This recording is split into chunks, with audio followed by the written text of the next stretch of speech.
સંગીત diamond company સામે હીરા વેપારીઓને ધરણા પ્રદર્શન કરી રહેવાનું સામે આવ્યું છે। અગાઉ ચૂકવણું કર્યા છતાં કંપનીએ કરેલ ચેક રિટર્નના કેસો પરત ખેંચવાની માંગ કરવામાં આવી રહી છે।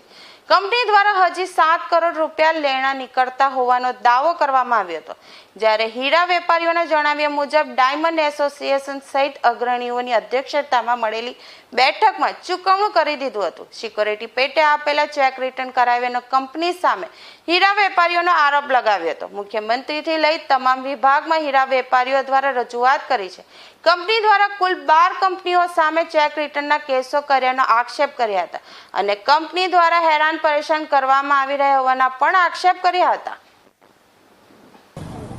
6 વર્ષ પહેલા આ કંપની સાથે જે લોકો વેપાર ધંધો કર્યો હતો એ દલાલો હસ્તક કર્યો હતો, પછી એમને નુકસાની કરી, તો નુકસાની કર્યા પછી ડાયમંડ એસોસિએશનમાં એની મિટિંગ થઈ હતી, પંચ બોલાવવામાં આવ્યું હતું અને પંચની રૂબરૂમાં એની તમામ મિલકતો લઈ અને એનું ચૂકવણું કરવામાં આવ્યું હતું। ત્યારે 50% ચૂકવણું થયું હતું। હીરા ઉદ્યોગની અંદર હજારો લોકોએ નુકસાની કરી છે અને એ બધાના જ રસ્તાઓ આવા જ હોય છે કે એની પાસે જે કંઈ હોય એ આપી દે, એનું ચૂકવણું થઈ જાય, 25%, 30%, 50%, 75% જે કંઈ ચૂકવણું થતું હોય એ આપી દે અને વાત ત્યાં પૂરી થતી હોય છે।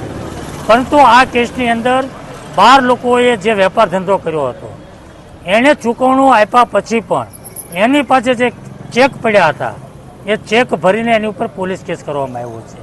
જો એણે પોલીસ કેસ કરવો જ હતો તો ચૂકવણું લેવાની જરૂર નહોતી। જે કંઈ વેપાર ધંધો થયો દલાલ હસ્તક થયો છે, ચૂકવણું પણ દલાલ હસ્તક રહ્યો છે અને આ પરિવાર ઉપર કેસ કરવામાં આવ્યો છે।